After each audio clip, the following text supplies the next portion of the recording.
देखिए, तड़ी पार का वकील सुप्रीम कोर्ट का जज बन जाता है और वो बाद में जा कर के, क्योंकि जाति से ब्राह्मण है, उसकी मानसिकता से सब परिचित हैं कि ये फूट डालो राज करो वाले संस्कार से परिचित है, आरएसएस का व्यक्ति रहा है और आकर के वो अपने चीफ जस्टिस भी बन जाता है। जिस तरह से हिंदूवादी ब्राह्मणवादी व्यवस्था ने इस समाज को और इस देश को बांट रखा है और घृणा का जिस तरह से माहौल बनाया जाता है, देख जिन लोगों ने जातियां बनाई हैं, जिन लोगों के जाति के नाम पे अत्याचार किए हैं, ये बुज़दिल कौम के लोग बाग गरीबों पर अत्याचार करते हैं। कुत्ता अगर तुम्हें काटने के लिए आ रहा है, पास में अगर ईंट पत्थर रखा हुआ है तो उठा के मार नहीं सकते हो?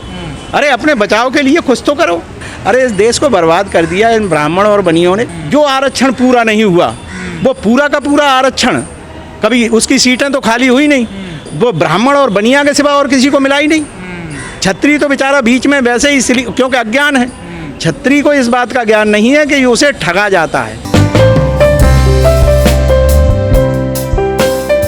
जागरूकता आई है, ये मोदी जी के कार्यकलापों से ही आई है, मोदी जी के प्रयत्न से आई है, इसलिए मैं उसके लिए उन्हें साधुवाद देता हूँ। आज बच्चा इस बात को मानता है, चाहे वो किसान का हो, चाहे अक़लियत के हों, महिलाएं संविधान को लेकर बाबा साहब डॉक्टर अंबेडकर के फ़ोटो को अपने सीने पर लगा करके और इस बात का आह्वान करती हैं कि बाबा साहब अंबेडकर, आपने जो हमें सम्मान और जो हमें देश में रहने का अधिकार दिया है, उसके लिए हम तुम्हारे ऋणी हैं। बाबा साहब अंबेडकर को भारत के जन जन तक पहुंचाने का काम जो मोदी जी के प्रयत्न से ही सही, अच्छे और बुरे कैसे भी प्रयत्न से सही, लेकिन वो जन जन तक पहुंचा है, इसके लिए मैं उन्हें साधुवाद देता हूं। जहां तक मोदी जी ने अपना एक नारा दिया था और ये उन्होंने बीजेपी के कार्यकर्ताओं के बीच में अपना मैनिफेस्टो पढ़ा था, और ये बात सच है, कांग्रेस अपने लोगों के बीच में मैनिफेस्टो पढ़ती है, कोई दूसरा दल है वो अपने लोगों की भीड़ में पढ़ता है। उन्होंने कहा था कि सबका विकास, सबका विश्वास, सबका साथ, ये उन्होंने 3 नारे दिए थे। तो वहाँ उपस्थित जो थे सब, तो बीजेपी के सभी का विकास है, बीजेपी के सभी लोगों का विश्वास है और बीजेपी के ही सभी लोगों का साथ है। तो उन्होंने कोई गलत तो कहा नहीं। अब तुम उसका नहीं समझे या तुम समझना नहीं चाहते थे, ये उनका अपना दायरा है। तो सब में बस सिर्फ बीजेपी वाले आते हैं? अरे भाई, बीजेपी पार्टी है तो वो सबके बीच में थोड़ी है, वो तो अपने बीजेपी के सब लोगों के लिए है। तो उन्होंने कहा राशन तो हमने सबको दिया। राशन तो अपने घर से नहीं दिया, वो उस समय की एक ऐसी ज़रूरत थी। अंतर्राष्ट्रीय स्तर पर अगर ऐसा नहीं किया जाता तो लॉकडाउन नहीं होता। लॉकडाउन को सफल करने के लिए ज़रूरी था लोगों के घर तक उसका खाने का इंतजाम करें, और ये सरकार का दायित्व था, मोदी जी के घर का दायित्व थोड़ा ही था।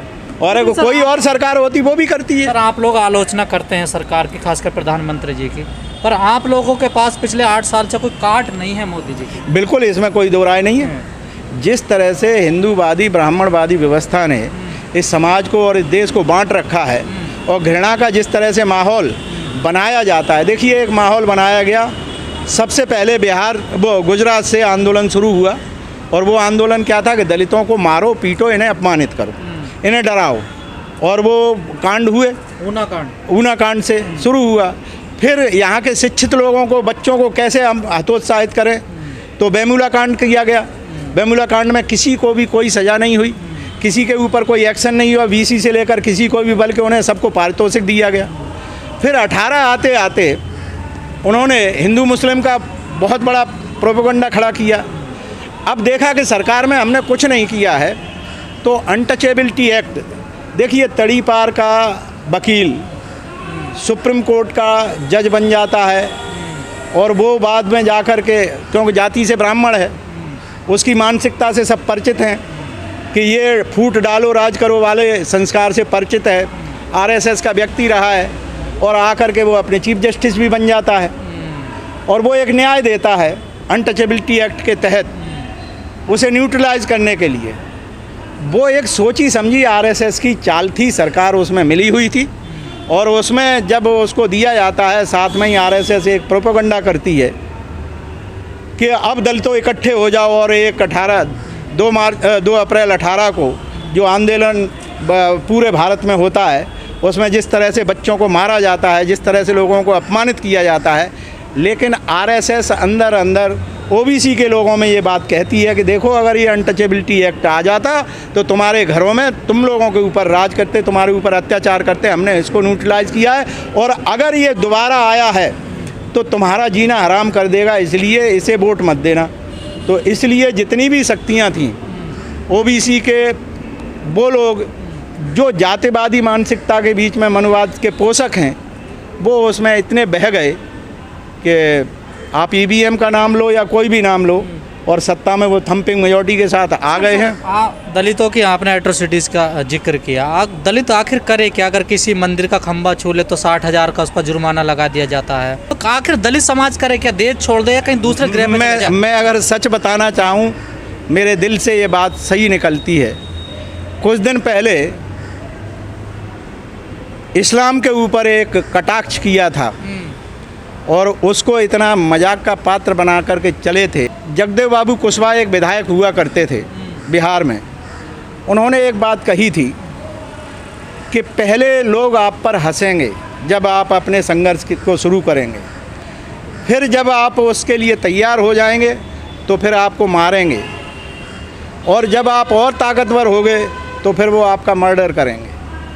आज जो हम ये देख रहे हैं, हमारी इस ताकत को छिन्न भिन्न करने के लिए हमारे बच्चों के, हमारे सबके साथ में जो कुछ हो रहा है, वो एक वैधानिक तरीके से सोची समझी चाल के तहत है। और इससे अगर लड़ना है तो आपको वही बनना पड़ेगा जैसे वो बनाना चाहते हैं। ईंट का जवाब पत्थर से देना पड़ेगा। संविधान भी तो कहता है कि अपनी सुरक्षा के लिए अगर कोई आपको हथियार उठा रहा है तो आप उसका मर्डर कर सकते हो अपनी सुरक्षा और अपने सम्मान के लिए। अगर कोई आपका मर्डर कर रहा है और आप चुपचाप अगर बैठे हो तो तुम बुज़दिल हो, संविधान तुम्हें उसमें कहीं भी आपकी सुरक्षा नहीं करेगा। बच्चा कैसे सेल्फ डिफेंस करता अपना? 8 साल का ना करे, उसका बाप करे, उसके बाप का बाप करे। देखिए, जब इस तरह से जवान हिलाने से या एक दूसरे पर आक्षेप लगाने से या संविधान का सोते हुए संविधान आपके घर में नहीं आएगा। जिन लोगों ने जातियाँ बनाई हैं, जिन लोगों के जाति के नाम पे अत्याचार किए हैं और वो चाहते हैं कि इस अत्याचार को अत्याचार से ही दबाया जा सकता है, तो आओ सामने, बहने दो। जिसकी ज़रूरत वो महसूस करते हैं। ये बुज़दिल कौम के लोग बाग गरीबों पर अत्याचार करते हैं और अपने आप को बताते हैं कि हम बहुत ज़्यादा शरीफ हैं। जिन्होंने जातियाँ बनाई हैं, जिन्होंने आपको गुलाम बना के रखा है, चाहे वो जज बन जाए, चाहे कुछ भी बन जाए, तुमको बांट के ही रखेगा, तुम्हारे साथ न्याय नहीं करेगा। तुम्हें अपनी लड़ाई स्वयं लड़नी पड़ेगी और अपनी लड़ाई और अपने सम्मान के लिए आगे आना पड़ेगा। और महापुरुष तो कह रहे हैं कि कलम से लड़िए आप लोग। अरे कलम से लड़े तो संविधान लिख दिया। अब संविधान को लागू करने के लिए कलम थोड़ी चलेगी। संविधान से को लागू कराने के लिए आपको संघर्ष करना पड़ेगा, कोई जाति के नाम पे, कोई धर्म के नाम पर। आखिर में तो आपको बाहर आना पड़ेगा। सर, आपको लगता है कि समाज इतना सक्षम है? देखिए, आज समाज सक्षम नहीं है। समाज तो कल भी सक्षम नहीं था कि स्कूल जा सके। समाज तो कल भी सक्षम नहीं था कि रोटी खा सके। समाज तो कल भी सक्षम नहीं था कि कपड़े पहन सके। अगर ये सब कुछ तुम्हें आज मिल गया है तो सक्षमता के नाम पर तुम घर पर इस तरह क्यों बैठे हो? अरे लाठी डंडा जो भी हो तुम्हारे हाथ में अपनी सुरक्षा के लिए। वही सवाल है ना, एक्शन का रिएक्शन कैसे होगा? अरे कुत्ता अगर तुम्हें काटने के लिए आ रहा है, पास में अगर ईंट पत्थर रखा हुआ है तो उठा के मार नहीं सकते हो? अरे अपने बचाव के लिए कुछ तो करो। इधर तुम ये कहते हो कि मेरे को सुरक्षा प्रदान करो। किस बात की सुरक्षा प्रदान की जाए? तुम्हारे घर के अंदर सुरक्षा थोड़ी दी जाएगी, वो तो तुम्हें स्वयं अपनी सुरक्षा के लिए आगे आना पड़ेगा। ये हमारा संविधान कहता है और उसके लिए आगे आओ। अगर ऐसा नहीं करोगे तो मर जाओ। लेकिन समाज का ढांचा तो ऐसा आना सर। देखिए, समाज का जो भी ढांचा हो, ढांचा को बदल दो, तख्त बदल दो, ताज बदल दो, बेईमानों के राज बदल दो। और इसे अगर बदलना है तो अपनी आहुति तो देनी पड़ेगी। तुम ये सोचते हो कि तुम्हारी हर लड़ाई कोई पड़ोसी लड़ता रहेगा और तुम अपने आराम से विभीषण बन के सत्ता पे काबिज होते रहोगे।